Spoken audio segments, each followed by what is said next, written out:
The Galactic Council chambers fell silent as Ambassador Sarah Chin stood up, her chair scraping against the crystalline floor. For 300 years, humans had sat quietly at the edge of the assembly, accepting scraps and insults. But today, Chen's eyes held fire. "We're done asking for permission," she said, her voice cutting through the silence like a blade. The Vortak delegate laughed, a sound like grinding metal. He would be the first to learn what happens when Deathworlders stop playing nice.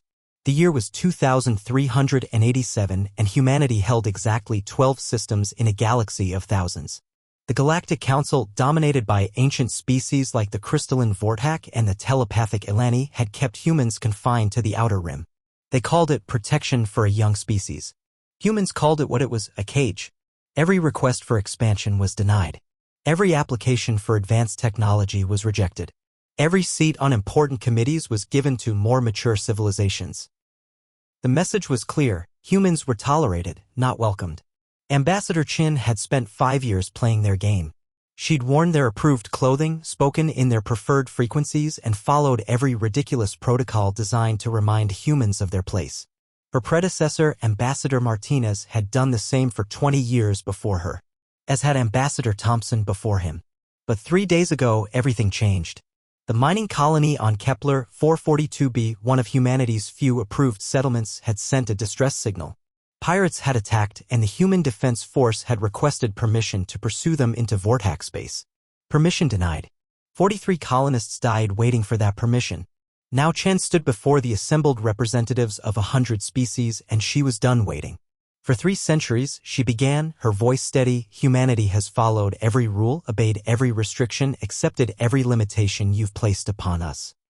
We've been model citizens of this galactic community. The Vortak delegate, a being of living crystal named Zax-9, chimed dismissively. And you have been protected and guided, as is appropriate for such a young. 43 humans died 3 days ago, Chan interrupted. The breach of protocol sent ripples of shock through the assembly. You did not interrupt a Vortak. 43 humans who would be alive if we'd been allowed to defend ourselves.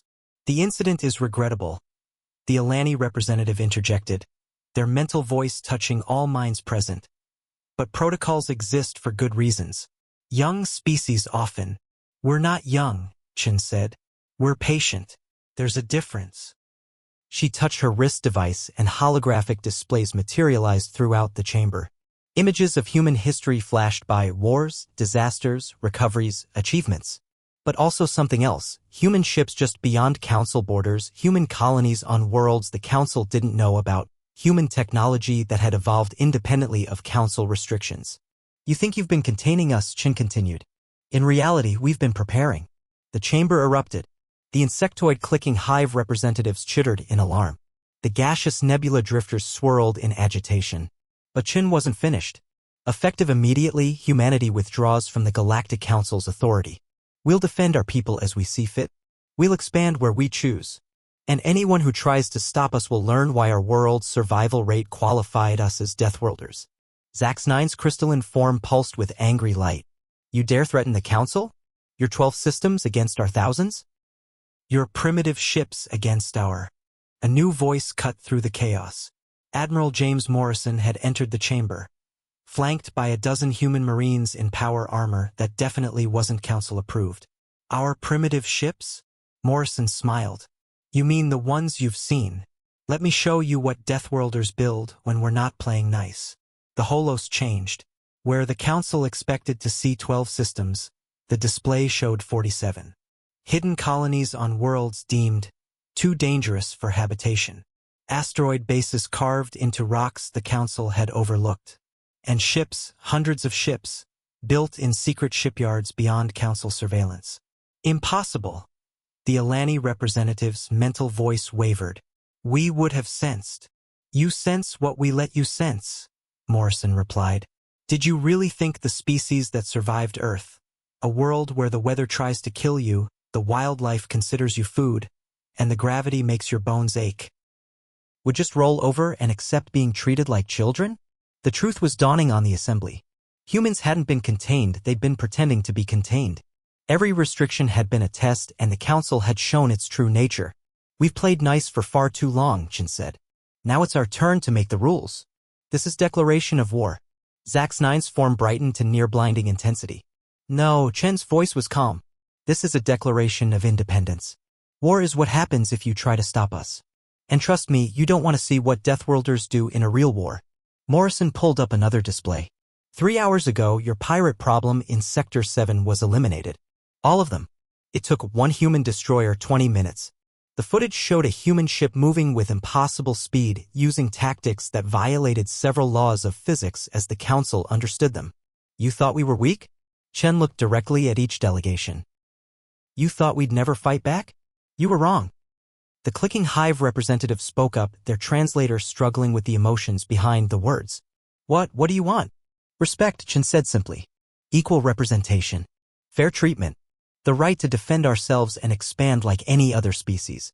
Give us that and we'll go back to playing nice. Keep treating us like subjects and... She didn't need to finish. The displays showing human military capability spoke for themselves. We're not asking for permission anymore, Morrison added. We're taking what's ours. The question is whether you want us as equals or as enemies. The chamber remained silent for long moments. Then, one by one, delegations began to murmur. The Zenfern Trade Union was the first to speak officially. The union recognizes human sovereignty and proposes immediate negotiations for equal status. Others followed. Not all, the Vortak and their closest allies remained silent, but enough. The balance of power had shifted in minutes, not through conquest but through revelation. As Chin and Morrison left the chamber, Zack's 9 called out one last time. You've made enemies today, Deathworlders. Chin paused at the door. No, we've stopped pretending we weren't already enemies. There's a difference. Outside, Morrison asked quietly, think they'll actually negotiate in good faith? Some will. Others. Chen shrugged. Well, that's why we built all those ships. The galaxy's most dangerous predator? It's us. They've just been too blind to see it. Within days, the story spread across the galaxy. The day the Deathworlders stopped playing nice became legend, told in whispers in council halls and shouted in frontier bars. Some species spoke of it with fear, others with admiration, but all remembered the lesson. Never underestimate the quiet ones. They're usually the most dangerous. The aftermath was swift. Several species immediately opened negotiations with humanity. Others fortified their borders. The Vortak attempted a preemptive strike on a human colony. Emphasis on attempted. The human response was so swift and decisive that no one tried again. They underestimated us. Chun would later tell the first graduating class of the Human Diplomatic Corps. And that's the mistake they'll remember. Humanity had spent 300 years learning the galaxy's rules. Now it was the galaxy's turn to learn humanity's rules. And the first rule was simple. Deathworlders don't ask permission to survive. They just survive. The legend would be told for millennia, each species adding their own details. But they all agreed on one point. That was the day everything changed. The day the underdogs became the wolves. And the galaxy would never be the same.